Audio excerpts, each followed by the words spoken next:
ടൈമായി.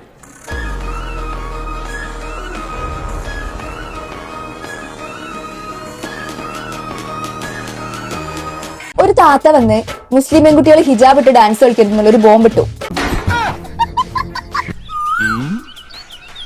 ഇത്തവണ ഈ തരംഗത്തിന് മുൻപന്തിയിൽ നിന്നത് മുബീന നിജാസ് എന്ന പേരുള്ള ഒരു സോഷ്യൽ മീഡിയ പ്രസംഗികയായിരുന്നു.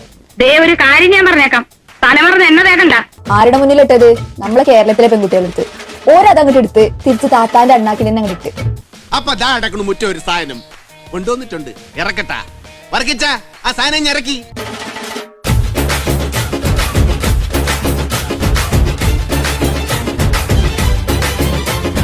ഇതിനകത്തെ ഒരു ത്രില്ലില്ല.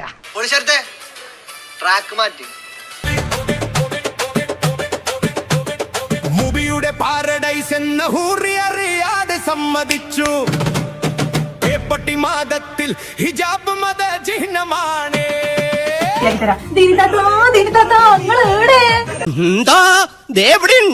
ഒന്നല്ല രണ്ടല്ല ചാകരയാ, കണ്ണു തുറന്നങ്ങോട്ട് നോക്ക്. നമ്മുടെ ഭാഗത്തുനിന്ന് അങ്ങനെ ഒന്നും ഉണ്ടാവില്ല, പക്ഷെ നമ്മളെ ചൊറിയാമെന്നാ നമ്മൾ ഏറി മാന്നു.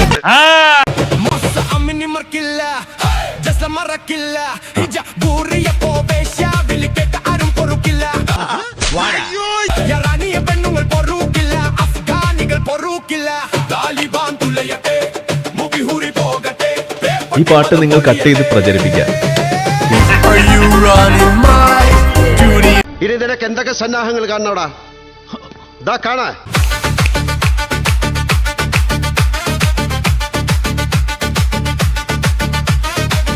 ഡാൻസ് നിങ്ങൾ എൻജോയ് ചെയ്യുക. ഓക്കെ,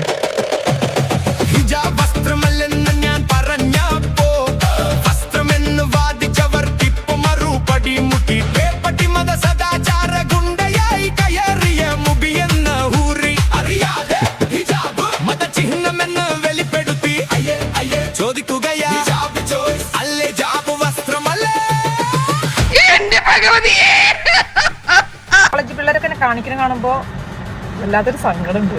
കാരണം ഈ 2026 പിള്ളേര് കൊണ്ടുപോയി, പിള്ളേര് തൂക്കി തന്നെ പറയാ. ഇത് ഇന്റർനെറ്റിന്റെ വിജയം, അപ്പിക്കുപ്പായത്തിന്റെ മരണം. അതാണ് ഇന്റർനെറ്റിന്റെ വിജയം. നമുക്ക് ആഘോഷരാവാണ്, പ്രത്യേകിച്ചൊന്നും ചെയ്യാനില്ല.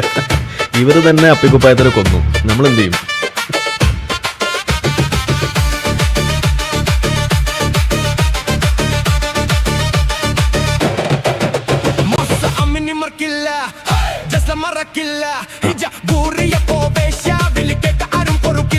സമ്മതിക്കില്ല, ഇത് ഞാൻ സമ്മതിക്കില്ല.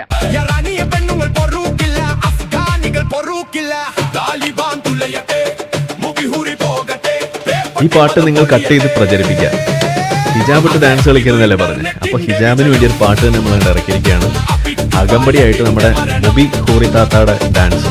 നിങ്ങൾ അങ്ങ് സത്യം പറഞ്ഞ ചേട്ടായി, ഇങ്ങനൊരു ദിവസം ചേട്ടായി ആഗ്രഹിച്ചിരുന്നില്ലേ? ഇനി നമുക്ക് വന്ന കാര്യങ്ങളിലേക്ക് കടക്കാം. അല്ലെങ്കിൽ ഈ ഒരു പെൺകുട്ടികൾ ചെയ്യുന്ന ഈ ഒരു മോശത്തരത്തിനെ തുറന്നു കാണിച്ചാൽ പിന്നെ ഓരോ 6-ആം നൂറ്റാണ്ടായി എന്താ പറയാ, ഒന്നിനും ആളുകളെ സ്വർഗത്തേക്ക് ടിക്കറ്റ് കൊടുക്കുന്ന ആളായി. ഇത് സ്ത്രീകളെ വെറും കച്ചവടവൽക്കരിക്കുന്ന ഒരു മനോഭാവത്തിന്റെ ഭാഗമാണ് ഈ ഡാൻസിംഗ് ഒക്കെ. എനിക്കൊരു കാര്യം ചോദിക്കാനുണ്ട്. ഇസ്ലാമിലെ പെണ്ണുങ്ങൾക്ക് അപ്പി ഇടാനായിട്ടുള്ള അവകാശമുണ്ടോ? എനിക്കൊരു കാര്യം ചോദിക്കാനുണ്ട്. ഇസ്ലാമിലെ പെണ്ണുങ്ങൾക്ക് അപ്പി ഇടാനായിട്ടുള്ള അവകാശമുണ്ടോ? പൊന്നെ ഉദാഹരണല്ലേ പറയണേ.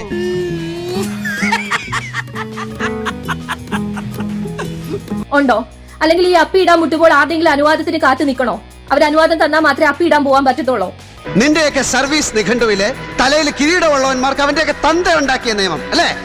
എടുത്ത് കാർക്കിച്ച് തുപ്പും സക്കീർ ഹുസൈൻ. ഇനിയും നിങ്ങൾക്ക് പല ആളുകളും ഇതിനെതിരെ പ്രതികരിച്ചു വന്നിട്ടും, മുസ്ലിങ്ങൾ തന്നെ വന്നിട്ട് ഞങ്ങൾക്ക് അതിൽ പ്രശ്നമില്ല, ഞങ്ങൾ ഓണം ആഘോഷിക്കുമെന്ന് പറഞ്ഞിട്ട് പ്രതികരിച്ചു വന്നിട്ടും നിങ്ങൾക്ക് ഇതൊന്നും മനസ്സിലാവുന്നില്ലേ? ഇപ്പൊ ഇടപെട്ടാൽ ഇത് വിവാദമാകും. Public support. നിങ്ങൾ ഹൈതമി ഉസ്താദിന്റെ ഈ 2 ദിവസം മുന്നേ ഉള്ള ഒരു ഫേസ്ബുക്ക് കുറിപ്പെടുത്തൊന്ന് വായിച്ചു നോക്കണം. അതിൽ അദ്ദേഹം പറയുന്നുണ്ട് എന്തിനാണ് ഈ ഫേസ്ബുക്കിലും ഇൻസ്റ്റാഗ്രാമിലും ഒക്കെ വന്നിട്ട് മതം പഠിപ്പിക്കുന്നതെന്നാണ്. ഇനി ഞാൻ അപ്പുറത്ത് നിന്നിലെ രക്ഷയിലെ മുതലാളി എന്നോട് ക്ഷമിക്കണം. നീ നാട്ടുകാരെ പൊട്ടം കളിപ്പിക്കല്ലേ? ഇങ്ങനെയുള്ള കാര്യങ്ങൾ നിരന്തരമായി ചർച്ചയ്ക്ക് വരുമ്പോഴത്തേക്കും ആളുകളുടെ മുന്നിൽ നിങ്ങൾ മതവും അതുപോലെ തന്നെ ആളുകളും ചോദ്യം ചെയ്യപ്പെടുകയാണ് ചെയ്യുന്നത്. അധപ്പതിക്കരുതെന്ന് ഞാൻ പറയുന്നില്ല, പക്ഷെ ഇത്രയാവരുത്. പോരാത്തതിന് വേറൊരു കാര്യം പറയാനായിട്ട് 10-20 വർഷങ്ങൾക്ക് മുന്നേ ഈ എന്താ പറയുന്ന വേഷത്തില് മുസ്ലിം സ്ത്രീകളുടെ വേഷത്തില് വലിയ കുഴപ്പങ്ങളൊന്നും ഉണ്ടായിരുന്നില്ല, സാധാരണ നോർമൽ രീതിയിൽ. പക്ഷെ ഇപ്പം കാണുമ്പോൾ ഒരുമാതിരി അഫ്ഗാനിസ്ഥാനിൽ ആളുകൾ ഇറങ്ങി നടക്കുന്ന രീതിയിലാണ്, അല്ലെങ്കിൽ ആ രീതിയിലേക്ക് കൺവേർട്ട് ചെയ്യാനായിട്ട് ശ്രമിക്കുകയാണ് ചെയ്യുന്നത്. ഇവിടെ മുഴുവൻ തീവ്രവാദികളുടെ കുഞ്ഞുങ്ങളാണെന്നാ തോന്നുന്നത്.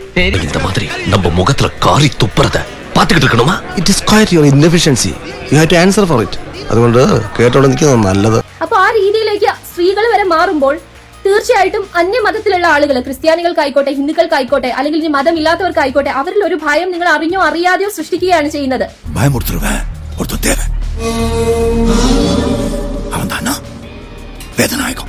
ഇമാതിരിയുള്ള വീഡിയോയില് അല്ലെങ്കിൽ വേഷത്തിന്റെ കാര്യങ്ങൾ പറഞ്ഞിട്ട് നിങ്ങൾ വീഡിയോ ചെയ്യുമ്പോഴത്തേക്കും അവരെ നിങ്ങൾ ഒരു കണക്കിന് ഭയപ്പെടുത്തുകയാണ് ചെയ്യുന്നത്. എന്നോട് സംസാരിക്കില്ലേ വേഗം? എനിക്ക് സഹിക്കാൻ പറ്റില്ല.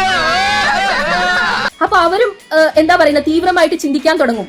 ഇസ്ലാം എന്തോ തീവ്രമായിട്ടുള്ള ഒരു സംഭവമാണ്, ആശയമാണ് ഉള്ളത് എന്ന് വിചാരിച്ചിട്ട് അവരും അവരുടെ രീതിയിലുള്ള കാര്യങ്ങൾ ചെയ്യും. അപ്പൊ മൊത്തത്തിൽ എന്താവും? വർഗീയതയാണ് ഉണ്ടാവുന്നത്. അതെങ്കിലും മനസ്സിലാക്കാനുള്ള ഒരു ബോധവും വിവരവും നിങ്ങൾക്ക് വേണം. അപ്പൊ മുതലാളിക്ക് ഇത്ര നേരമായിട്ട് മനസ്സിലായില്ലേ? ഇവൻ പൊട്ടനാണ് മുതലാളി. ഇതാ ഞാൻ പറയുന്നത്, നിനക്ക് ബുദ്ധി ഇപ്പോഴും വികസിച്ചിട്ടില്ല. എനിക്ക് വയലാറിന്റെ ഒരു കവിതയുണ്ട്. ആരൊരാളൻ കുതിരയെ കെട്ടുവാൻ, ആരൊരാളതിൻ മാർഗം മുടക്കുവാൻ, ദിഗ്വിജയത്തിനൻ സർഗശക്തിയാം ഈ കുതിരയെ വിട്ടയക്കുന്നു ഞാൻ. എന്റെ ദൈവമേ, ഈ കസേരയിലോട്ട് ഇരിക്കുന്നേ, ഞാൻ ഒന്ന് കാണട്ടെ. മനുഷ്യന്റെ അസ്തിത്വം, മനുഷ്യന്റെ സ്വാതന്ത്ര്യം, മനുഷ്യന്റെ ഇച്ഛാശക്തി, ഇതൊക്കെയാണ് വയലാർ അവിടെ പറഞ്ഞേക്കുന്നത്. മനസ്സിലായോ?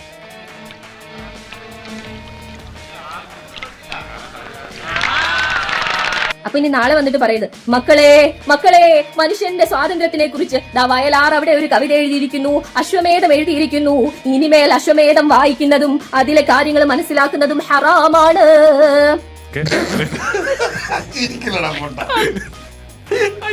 ഇവളുടെ ജാതകം എഴുതിയിട്ടുണ്ടോ? തന്റെ അവസാനം ഇവള് കാരണമാണെന്ന് അത് എഴുതിയിട്ടുണ്ടോ? എഴുതിയിട്ടുണ്ടാവും.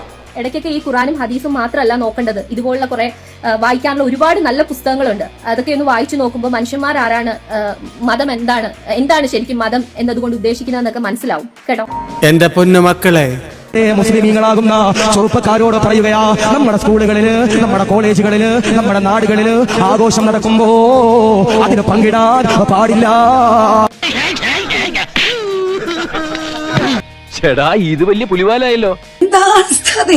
നിങ്ങൾ ഈ പറയുന്നത് കേരളത്തിന്റെ ഉത്സവമായിട്ടുള്ള ഓണം എന്നുള്ള സെലിബ്രേഷൻ നടക്കുമ്പോ നമ്മളെ പോലെയുള്ള മക്കൾ അതിൽ പങ്കെടുക്കരുത് എന്നാണോ നിങ്ങൾ പറയുന്നത്?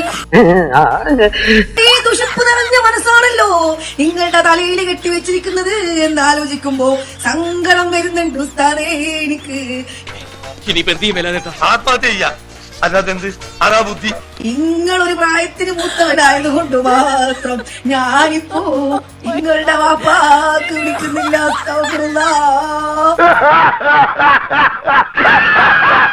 മനസ്സ് നിറഞ്ഞു, തന്തയ്ക്ക് വിളിച്ച പോലത്തെ ഒരു സുഖം. വരട്ടെ. നീ എന്താ ചാണ്ടി കുഞ്ഞ ഒന്നും മിണ്ടാതിരിക്കുന്നേ? ഓ, ഞാൻ എന്നാ മിണ്ടാനാ? പിള്ളേരെ അണ്ണാക്കി പിരി വെട്ടിച്ച് തന്നില്ലേ? അപ്പൊ വിളിക്കാനുള്ളവരൊക്കെ വിളിക്ക്, പറയാനുള്ളവരോടൊക്കെ പറയും. നടക്കട്ടെ കാര്യങ്ങൾ നല്ല ഞെരിപ്പായിട്ട്. ഇത് ഇന്റർനെറ്റിന്റെ വിജയം, അപ്പിക്കുപ്പായത്തിന്റെ മരണം. അതാണ് ഇന്റർനെറ്റിന്റെ വിജയം.